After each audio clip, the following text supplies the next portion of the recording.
Welcome back to Attic to Basement Estate Cleanouts, where I talk about the 800 houses I cleared out over 15 years in the Washington, D.C. and Maryland area. Today I have a house in Bethesda, Maryland, where the husband died 18 months after the wife died. They had been in the 2,600 square foot home for 52 years. It was built in 1958 and worth over $1 million in 2010. A lawyer recommended me to one of the family members, and I met him in August so he could show me around the house. He and his siblings had marked everything they wanted with little blue sticky dots. The only problem with those is with the high humidity in the summer, those dots sometimes fell off before we finished a job. It was better to use blue painter's tape, as it could be cut to any length you wanted. I found that a piece the width of my hand was easy for everyone to see if you placed it as close to eye level as you could on the item.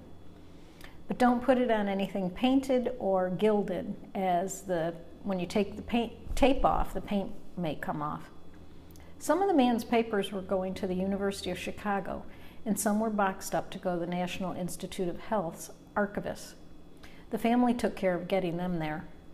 Weschler's auction house was coming to take a lot of the items, and the family wanted a lot. I only needed to handle the trash and the charity with my helper, and we did that in 3 days. The photos will show many pieces of art, and a lot of is Asian or Native American. I counted 15 pieces of wall art in all beautiful things, including a piece of art by DeBrock. There was a hot tub in the basement, and it was the only one I ever saw inside a house that I cleaned out.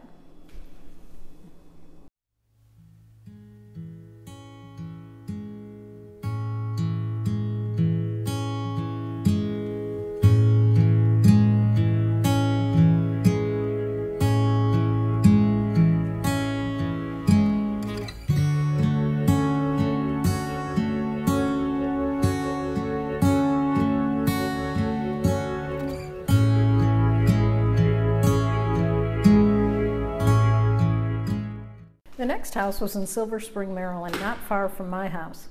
It was a large home, 2,500 square feet, but it only took us 2 days to completely empty it because, as you will see from the photos of the bedroom, they lived pretty simply. Not any clutter in this house.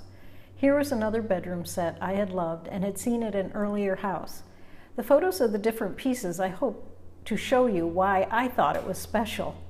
When I talked to the executrix about buying it, she said the family wanted all of the pieces except for the bed, and they would give that to me.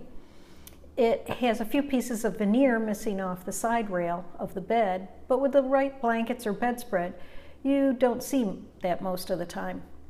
There's a metal art piece that was photographed on top of a marble top coffee table that was interesting. There were also some dolls from Italy, but it's the bedroom set I love to look at.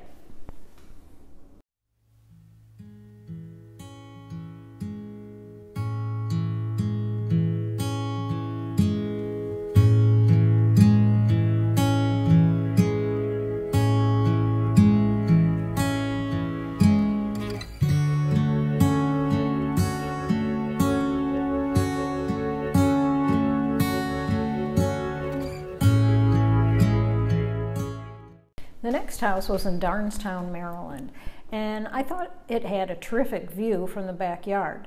It did not have a lot of items that were auction-worthy, so we took 2 carloads to Associated Auctioneers in West Friendship, Maryland. We took boxing gloves and a stamp collection and other small items for auction. The auction didn't want sofa beds, so 2 of them went to charity. As interesting as the kitchen table and the blue vinyl chairs are, the auction didn't want those either at the time. A charity in Rockville, Maryland, NAMI, the National Alliance for the Mentally Ill, came with their truck and took away most of the furniture, plants, and a freezer for their thrift store. We left the snowblower and lawn tractor for the family, and the rest was thrown out. I think 3 truckloads of trash were taken out of the house.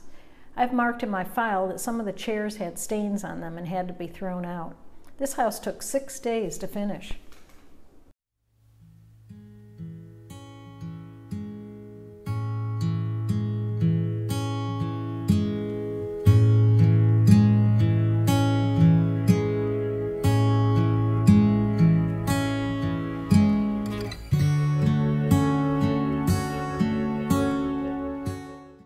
next house was in Lanham, Maryland, and the brother of the deceased was the executor.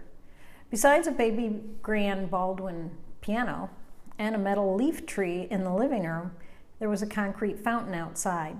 But what was most surprising were the 12 or more pieces of wrought iron furniture throughout the house.